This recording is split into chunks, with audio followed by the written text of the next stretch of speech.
മറ്റത്തൂരിൽ രാഷ്ട്രീയ അട്ടിമറി. ഇവിടെ കോൺഗ്രസ് അംഗങ്ങൾ ഒന്നടങ്കം പാർട്ടിയിൽ നിന്ന് രാജിവെച്ച് ബിജെപിക്കൊപ്പം ചേർന്ന് സ്വതന്ത്ര സ്ഥാനാർത്ഥിയെ ജയിപ്പിച്ചു. പഞ്ചായത്ത് പ്രസിഡന്റ് തെരഞ്ഞെടുപ്പിലാണ് ഈ നീക്കം. പഞ്ചായത്തിൽ 10 അംഗങ്ങൾ ഉണ്ടായിരുന്ന LDF ഭരണം പിടിക്കാതിരിക്കാനാണ് കോൺഗ്രസ് അംഗങ്ങൾ ഈ നീക്കം നടത്തിയത്. മറ്റത്തൂരിൽ കോൺഗ്രസ് മെമ്പർമാർ കൂട്ടത്തോടെ പാർട്ടിയിൽ നിന്ന് രാജിവെച്ച് ബിജെപിയുമായി ചേർന്ന് ഭരണത്തിലെത്തി. കോൺഗ്രസ് സീറ്റിൽ മത്സരിച്ച് ജയിച്ച 8 മെമ്പർമാരാണ് രാജിവെച്ചത്. പിന്നാലെ ബിജെപിയുമായി ചേർന്ന് സഖ്യമുണ്ടാക്കുകയും ഭരണത്തിലെത്തുകയും ചെയ്തു. UDF മത്സരിച്ച ടെസി ജോസ് കല്ലറക്കലാണ് പ്രസിഡന്റ്. മണ്ഡലം കോൺഗ്രസ് കമ്മിറ്റിയോടും സാധാരണക്കാരായ പാർട്ടി പ്രവർത്തകരോടും നേതൃത്വം കാണിച്ച നീതികേടിൽ പ്രതിഷേധിച്ചാണ് രാജിയെന്ന് കത്തിൽ ചൂണ്ടിക്കാട്ടുന്നു.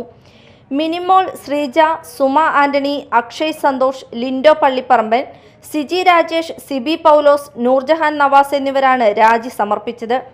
കോൺഗ്രസ് വിമതനായി മത്സരിച്ചു ജയിച്ച സ്വതന്ത്ര അംഗത്തെ കൂട്ടുപിടിച്ച് ഭരണം ഉറപ്പാക്കാൻ LDF നീക്കങ്ങൾ നടക്കുന്നതിനിടയിലാണ് അപ്രതീക്ഷിത നീക്കമുണ്ടായത്.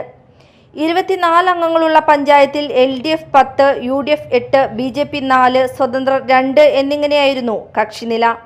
Media time, Kodakara.